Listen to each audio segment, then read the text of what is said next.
everyone, this is Soldier here. Starting a new Let's Play. This is going to be Let's Play Dominions 4, playing as the Nazca. That's one of the new races that you've seen in one of the recent patches. We're going to be doing the map Glory of the Gods. It's a rather large map, but it is a pretty map. One of the better looking ones, in my opinion at least. It is a huge map, suitable for any amount of underwater nations. Alright, and we are going to go... Let's play Nasca. This will be the Middle Ages.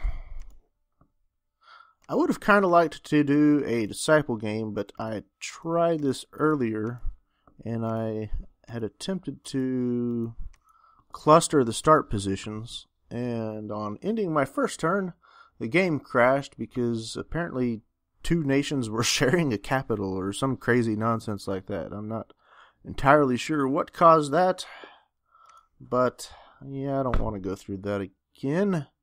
So we've got 1, 2, 3, 4, 5, 6, 7, 8, 9, 10, 11, 12, 13, 14.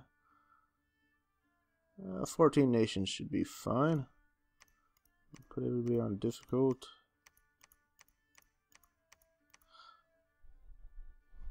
Alright. And as you can see here, Nasca is a mountain necrocracy of winged humanoids. It was once a far-off Kalian colony, but with the fall of the Raptors and the disappearance of the Eagle Kings, contact with Kalian was broken, and the descendants of the Eagle Kings became Nazcan Sun Kings, Incas. With the demise of the last Eagle Kings, steps were taken to preserve the wisdom of the kings of old. The necromantic practices of the Raptor clan were not banned in Nazca, and the divine kings were mummified and preserved, should their advice be needed in the future. Priests of the dead began to mummify other influential members of society as well. Since old kings and queens were supposed to be wiser than the living, a council of mummies was formed to aid and guide the Incas. The priests would listen to the mummies and divine their will. Now Nazca has turned into a necrocracy, a kingdom ruled by mummies of the Silent Council. The Sun Kings rule in their name, but it is the mummies of ancient kings and the interpreters who have the true power in the kingdom. The mummies of the nobles and priests are transported to and fro to decide in judicial matters, as well as attending feasts and ceremonies. The royal mummies are too valuable to disturb unless the matters at hand are of utmost importance. The ice crafting of Kalium has been lost, and Nazca use light armors and cloth and bronze. The Nazca can field vast armies of unskilled warriors. Commoners indebted to the mummies, allied soldiers from conquered human mountain kingdoms, and walking dead reanimated by mummies of dead priests form most of the soldiers of the kingdom. The race is flying, cold resistant, the commanders are mummified on death, and they prefer a cold skill of +1. The military's flying units free recruits of low quality, reanimated dead, and the Sacred Sun Guard. Their magic is fire, earth, air, death, and astral. The priests are powerful, and the mummies can reanimate the dead. So, selecting our physical form here, I guess I'm going to go with the... He has a magic path cost of 40. He has new magic path cost of 30. We are going to go with the Immortal Koya. He actually starts off with 2 death and 1 earth, compared to the Master Lich that starts off with 3 death and no earth. I do like playing as immortal pretenders. We're going to be imprisoned. We are going to need lots of gold. We're going to go ahead and take growth 3 as well. We'll bump up our dominion a fair bit. We definitely want astral. We will take that as well.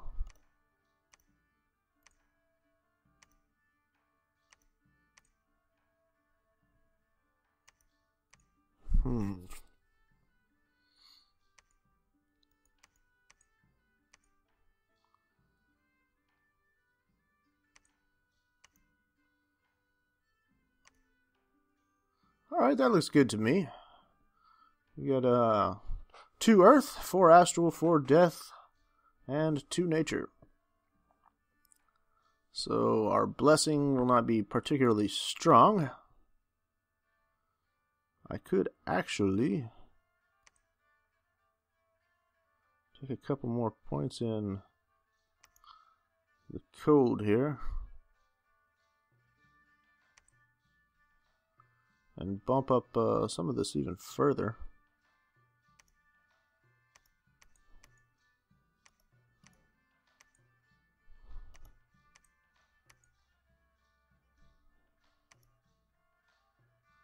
Bump him up to Astral 5.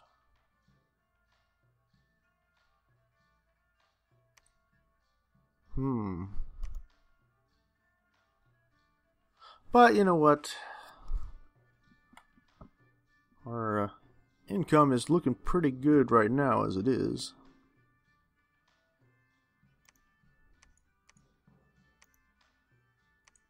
I definitely don't need production.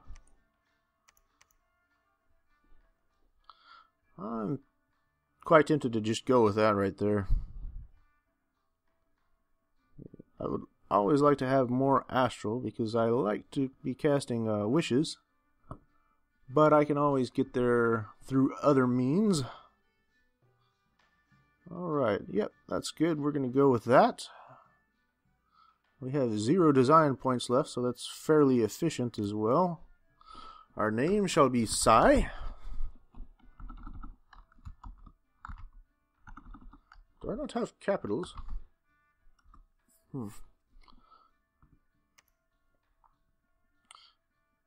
Despite hitting shift, I did not have capital letters. Alright, story events are enabled. Score graphs will be enabled. We're going to go ahead and bump up the special site frequency to 50. I like the early game where you have lots and lots of magic gems. Renaming will be allowed. Thrones of Ascension. Let's go ahead and change that. We're going to put in 10 of those thrones. Well, we'll require 10. Put in 1 level 3 throne, 2 level 2 thrones, and 7 level 1 thrones. So victory will be by the thrones. Alright, renaming allowed, story events. Alright, we are looking good, I do believe. Setting up the starting positions.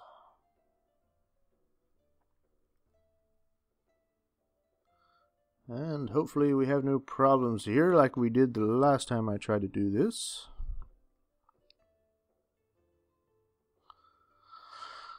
I think the last time it could have used a little more fine-tuning.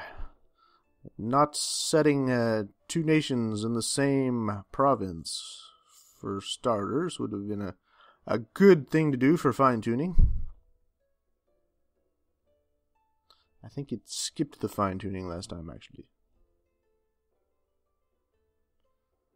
Alright. It takes a while to fine-tune, apparently.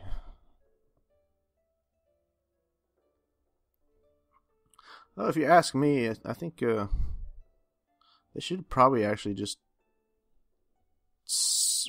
manually set starting positions for different nations in this. I mean, I guess there's so many different nations to choose from and so many different combinations. It might have taken a little while.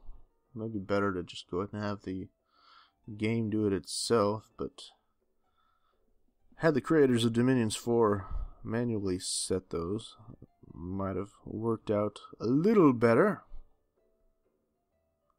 But you can't really do that for every map, especially when you have randomly created maps. Alright, started us out in a pretty decent location, I think. Hopefully there is actually no enemy down here in the corner. And then that will work out quite well for us. So, let's go ahead and look at our recruitment. I would like to have this guy here. But I can't afford him yet. I'm actually going to take a look at some of the Victor's villains. He demands 30 gold. I'll offer you 33. Actually, I'll offer you 35. Why not?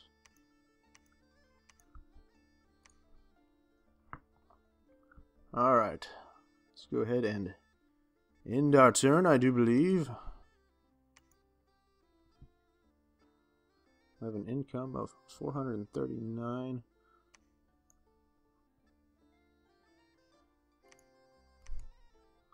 Okay, so apparently I did not get Victor's villains. Alright. Let's go ahead and recruit, who do we want?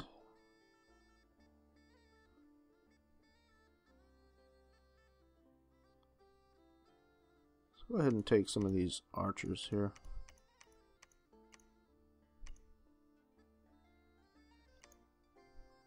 Looking around our starting province, we've got militia, heavy cavalry, light cavalry. This one is mostly archers and militia. That's going to be an easy one to take. And it also has a pretty good income.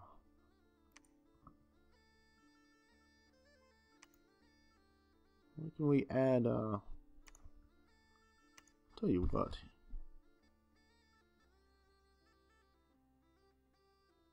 No. I was thinking one of these guys might actually be able to hunt for slaves, but they can't. So let's go ahead and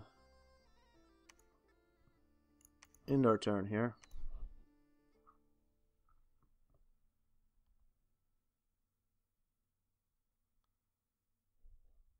A proclamation from Ohm. Alright, now we can recruit the commander that we want, and we are also going to make him our prophet. It's going to give him 4 ability in priestly powers. Actually, it would not be terribly bad to make an Inca our prophet. Problem is, they can't lead any undead units. And we are going to have a lot of undead units. So we get a few more of those archers. I'm actually going to go ahead and take over this other province here. I'm a little slow in starting out. I'm always more of a turtle in games like this. But I usually end up doing quite well. In multiplayer, I typically win, or I'm one of the last players standing, usually. Unless, of course, I get steamrolled in the beginning. There are the players that like to rush, but usually I can handle them quite well. That is Dominions 3, because I haven't had a whole lot of experience with Dominions 4, and I haven't done multiplayer at all. Let's go ahead and end our turn. If we can take this province here with the 127 gold income, that would be quite helpful. Indeed we did. A proclamation from Pythium. Alright, you, sir, are going to become a prophet. But first, we will rename you. Alright.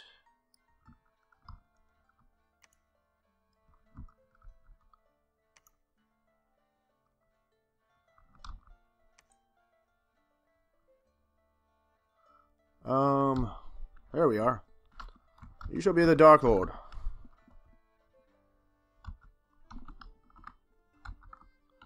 Why do I not have capital letters at all?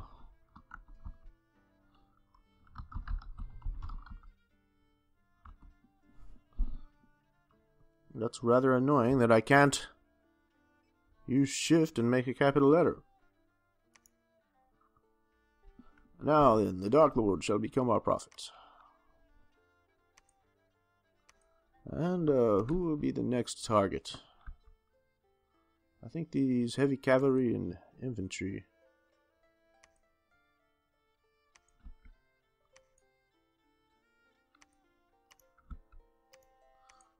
But first, we're going to return back here.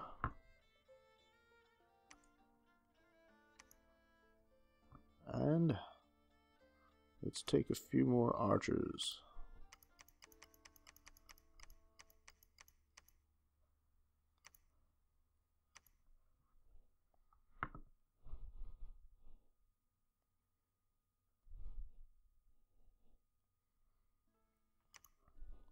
Alright, the Dark Lord is now our prophet. There's only about 6 of them anyways.